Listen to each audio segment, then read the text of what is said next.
Class 7th. So yesterday we read the first part of the story, 3 questions. The story is written by Leo Tolstoy, a famous writer. Leo Tolstoy always touched the child psychology. So he is a writer of children. Here today we are going to start reading. We are going to resume the reading from the past part. So what was in the first part? A king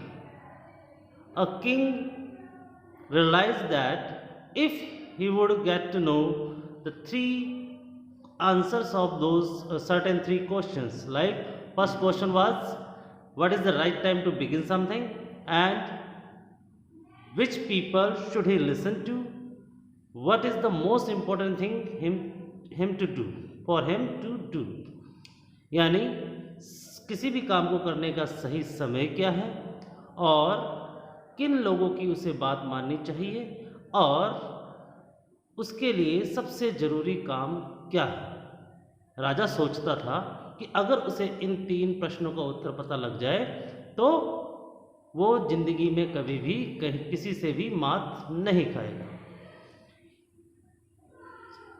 What did king do for it? He sent messengers all around his kingdom. उसने kingdom में messengers भेज दिए थे and some wise man came to answer those questions.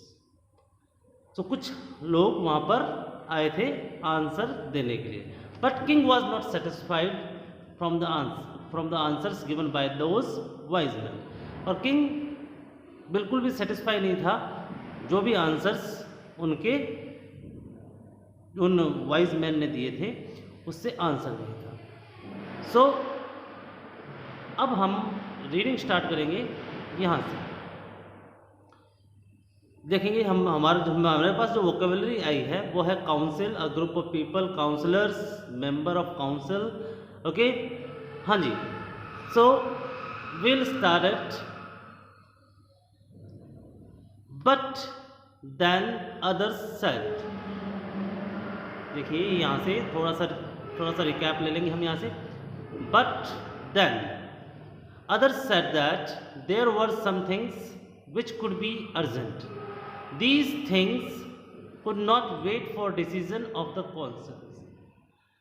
उन्होंने कहा, कुछ लोगों ने कहा कि ऐसी बहुत सारे काम होते हैं जो बहुत ज़्यादा अर्जेंट होते हैं और हम किसी का इंतज़ार, काउंसिल की मीटिंग का इंतज़ार नहीं कर सकते, सबकी बात नहीं कर सकते, अचानक और तुरंत ही डिसीजन लेना पड़ता है। तो अगर हमें ऐसा करना है तो क्या होगा? In order to decide the right time for doing something, it is necessary to look into the future, and only magician could do that. अगर हमें ऐसा करना है तो सिर्फ अगर जो लोग भविष्य को देख सकते हैं वही ऐसा कर सकते हैं, सही समय पर किसी भी काम को सही समय पर वही कर सकते हैं। So the king therefore would have to go to the magician. और लोगों ने कहा कि राजा को किसी मंत्री की जरूरत नहीं है, राजा को जादूगर की जरूरत है जो कि फ्यूचर देखकर और बता दे कि इस काम को करने का सही समय क्या है। In their answers to the second question, दूसरा क्वेश्चन क्या था कि राजा को किसकी बात माननी चाहिए, which people should he listen to.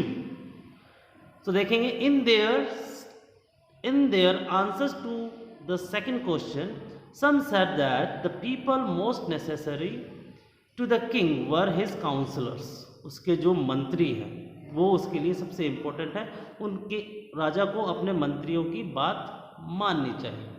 Other said, कुछ और लोगों ने कहा, द प्रीस्ट, कि जो भी धार्मिक प्रवृत्ति के जो लोग हैं, पुजारी और जो भी हैं, तो उनकी बात माननी चाहिए क्योंकि वो हमेशा सच का साथ देते हैं, भगवान के वो दूत माने जाते हैं, भगवान के एम्बेसडर ऑफ गॉड माने जाते हैं।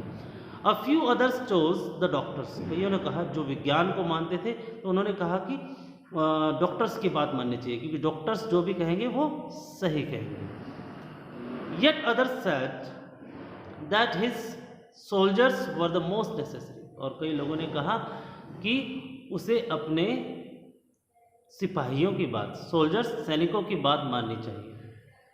टू द थर्ड क्वेश्चन, तीसरा जो क्वेश्चन था वो क्या था?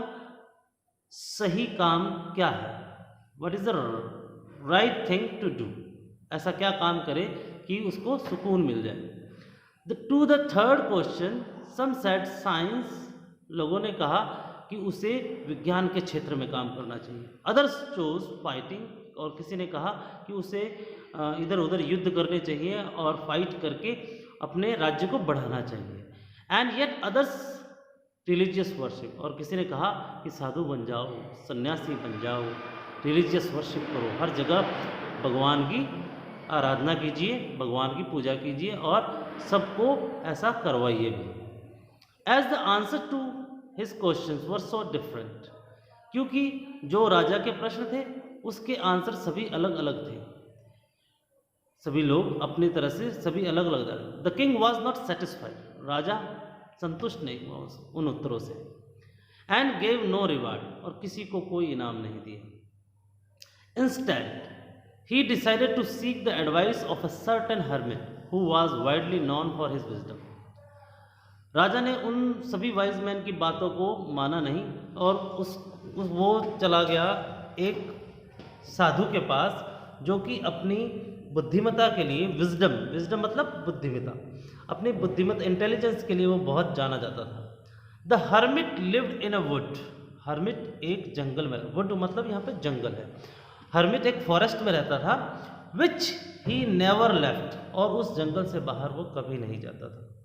He so no one but simple people, वो किसी खास लोगों से नहीं मिलता था, राजा मंत्री उससे कोई मतलब नहीं था, वो सिर्फ साधारण जो ज़रूरतमंद लोग होते थे सिर्फ उन्हीं से ही बात किया करता था। Before he reach the hermit's हट, राजा ने उस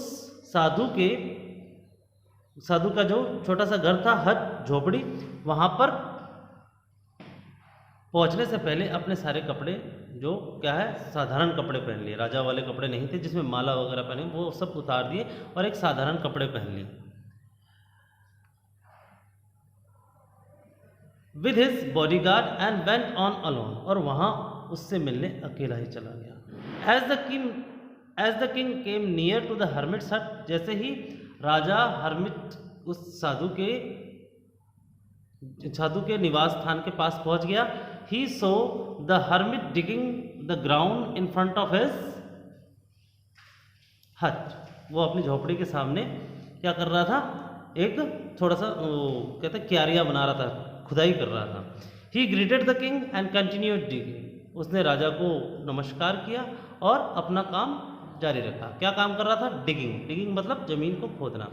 the hermit was old and weak and as he worked he breathed heavily, क्योंकि जो हर्मिट था वो काफ़ी बूढ़ा हो चुका था और थोड़ा कमज़ोर भी था, इसीलिए वो काम करते करते थक गया था। ही ब्रीथ्ड हैवीली, और ज़ोर ज़ोर से सांसें ले रहा था।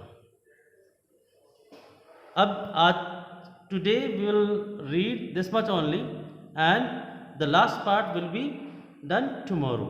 Thank you very much. Have a nice day.